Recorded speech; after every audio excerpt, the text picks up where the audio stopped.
Hello, this is Xbox Ahoy, and this is the 9th episode of my Black Ops 2 weapon guide. This time, we're covering the SMAW. First appearing in Modern Warfare 3, the SMAW returns in Black Ops 2, in a role nearly identical to the M72 LAW from the first Black Ops game. The SMAW, or Shoulder-Launched Multipurpose Assault Weapon, is an American launcher based on an earlier Israeli design, the B-300 anti-tank launcher. The B-300 was introduced in the late 1970s by Israeli military industries. The US SMAW is essentially the same weapon, with a few modifications and standardised kit, and was introduced in 1984. It fires an 83mm rocket, of which there exist a number of variants. The most common include the High Explosive Dual Purpose or HEDP rounds, ideal for use against bunkers, and High Explosive Anti-Armour, for use against tanks or other heavily armoured vehicles. The SMAW also comes equipped with a spotting rifle, ballistically matched to the launcher for better first-shot precision.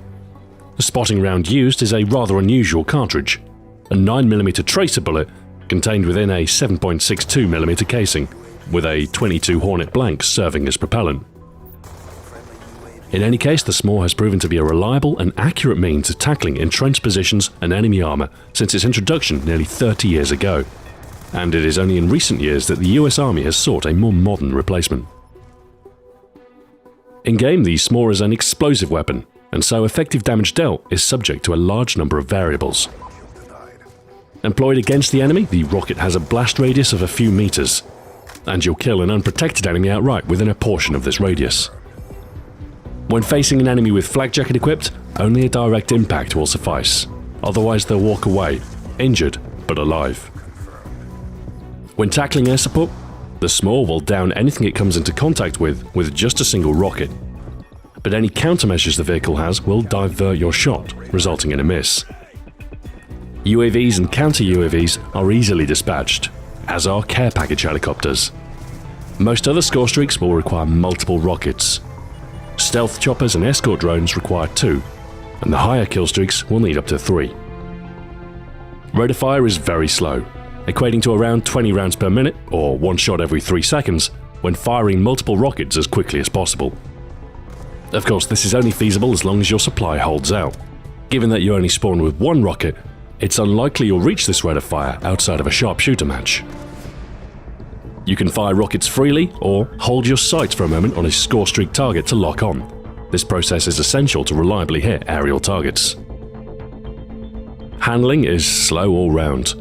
While at least recoil isn't a factor, you'll need to endure the 300 millisecond aim time before you can fire. In addition, your movement will be slow to a crawl whilst you have the launcher equipped, at just 80% of the base speed. Being a single shot weapon, there's no magazine to speak of. After every round fired, you'll need to reload. The reload process is pretty slow, clocking in at 2.5 seconds. Of course, this requires that you use scavenger, and that you have picked up a resupply bag in order to have a spare rocket. While I wouldn't recommend centering an entire build around the SMAW, it can form a part of an explosive-centric loadout. Such a build can be devastating against enemies who tend to run in packs, but beware, your entire strategy can be rendered impotent by the simple application of flak jacket. Nevertheless, it's a viable route given the flexibility of the PIC-10 system, and we open our build with an assault rifle of your choice. You'll need a bullet-based weapon to fall back on occasionally, and the assault rifles have the benefit of offering an explosive attachment to expand your available ordnance. The underslung grenade launcher may bring back bad memories for some, but it does offer 2 extra grenades for your use. Following a parabolic arc, you can sail these 40 Mike surprises through windows or over cover to strike obscured opponents. Next up, 2 perks from the second tier using the Perk 2 Greed wildcard. Firstly, Scavenger will keep your explosives resupplied, with the exception of the underslung grenade launcher. Each blue pack you recover will give you an extra lethal grenade and a small rocket, but note that enemies killed via explosion won't drop any resupply packs. Direct impacts with your small rocket will yield a resupply, however, so for continued use, it pays to be accurate. Second up in the second tier is Fast Hands. Given our generous use of multiple explosive elements in this build, the faster switch times and equipment throwing will prove very useful. In our third tier, Engineer can prove useful to reveal the location of lurking enemies.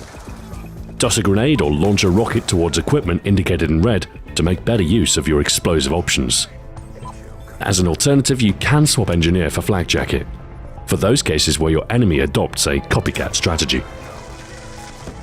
Next up, we'll be using the Danger Close wildcard to maximize the amount of explosives at your disposal, in line with the focus of this class. This option permits the selection of 2 lethal equipment of your choice. Frag grenades work fine here, but you could swap out for C4 or similar, depending on your preference. Toss them liberally, as Scavenger will continually replenish your lethal supply. That's our build, a Demolition Expert set with a pure focus on explosive damage. Effective use of the explosive weapons relies on a certain degree of anticipation of your enemy's movements, and use of map features to enhance your chances of a kill. Most maps have natural choke points that can be exploited to secure multi-kills. And in objective games, depending on circumstances, there will be emergent choke points as your enemy funnels through towards their goal. It is here that you should strike. Taking advantage of predictable enemy movement will yield better reward. The SMAW is the most versatile launcher on offer. None of the other choices will allow you to tackle both aerial score streaks and your enemy directly. This makes it an ideal secondary for those wanting to cover a large variety of possibility. With a SMAW and Scavenger paired, you can deny the enemy's radar advantage all game long, and clear clusters of enemies near objectives too. However, if you seek to specialize, the SMAW's limited supply can be an issue. The FHJ is by far the superior choice for tackling enemy air support, and the RPG is better suited to sustained anti-personnel use. Otherwise, the SMAW suffers from all the usual downsides of being a launcher: slow handling speeds and unreliable performance when used against the enemy, courtesy of flak jacket's presence. Still, adaptability is a trait worth more than most realize, and that is the SMAW's key virtue. This weapon is capable of handling anything your enemy might throw at you, a versatile denial to your enemy's entire efforts. Meanwhile, all of the other launchers might leave you wanting SMAW. Thanks for watching. This has been Xbox Ahoy. Join me next week when I'll be covering the next LMG, the QBB LSW. Until then, farewell.